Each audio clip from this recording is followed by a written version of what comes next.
today to talk to you about the Willowby Woods Collection and how to use all the stamp sets and coordinating dies to create some beautiful magical woodland scenes.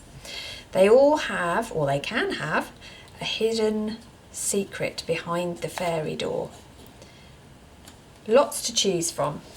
Let me introduce the range. So we've got our main features. There's 6 different ones to choose from. You've got toadstools, you've got trees, all of which you can create your sets with. Then you've got a set of 10 fairy door dies that coordinate with 2 stamp sets, fairy doors A and B, and they even include some tiny little embellishment elements with them as well. And then to make your woodland really special, you've got fairies and elves, you've got fauna and flora, and finally the secret residents. So let's make one together. So the first thing I've done is to stamp our background toadstool in this case. So this is Toadstool Towers, and all I've done is placed the stamp on a stamping platform and stamped it with archival ink. Then I'm going to stamp my fairy door. So this, you can either use your stamping platform. I've chosen to use an acrylic block this time. So again, using archival ink. So ink up your stamp, and then you're going to position the door where you want the door to be. So I'm going to position it just there. Press down. So the next thing is to cut your doors. So I've chosen the die from the die set that has a separating cut and a little tab here to match my doors. I'm going to position it on the cut line of the door and then just hold it in place with some low tack tape. Then you're going to put this through your die cutting machine to cut out your door frame. So I've cut my fairy door, so I'm going to carefully lift away the low tack tape.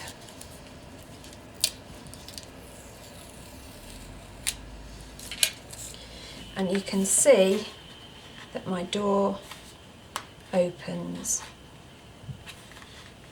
Now before you release it completely, you want to stamp your hidden resident. Now remember, all of this can get covered up, well, will get covered up, so I'm not worried about that.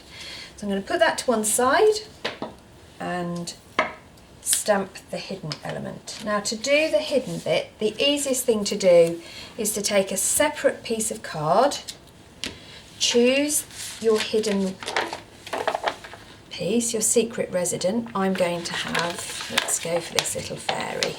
She can peep out through behind the door. Now it's a good idea to check that whatever you've chosen will actually fit the door.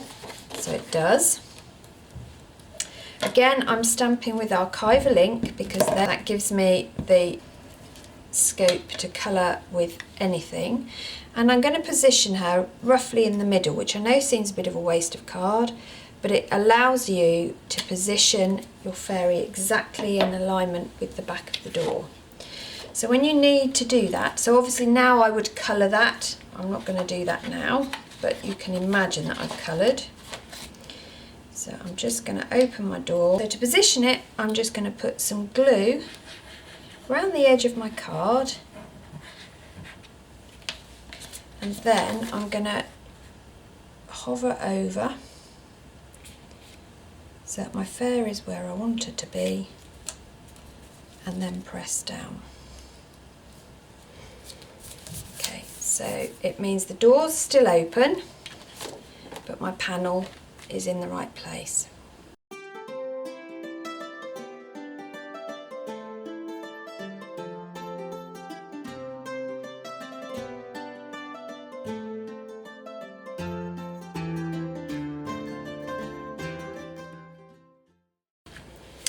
You can then go on to decorate with all your other elements, so your fairies, your fauna and flora. You can use your watercolour crayons, pencils, distress inks, your colour cloud inks, whatever you want to use to decorate your piece, so that when you give it to the recipient, it's a colourful work of art. Imagine putting together all of the dies and stamp sets in different combinations to create your own Willowby Woods.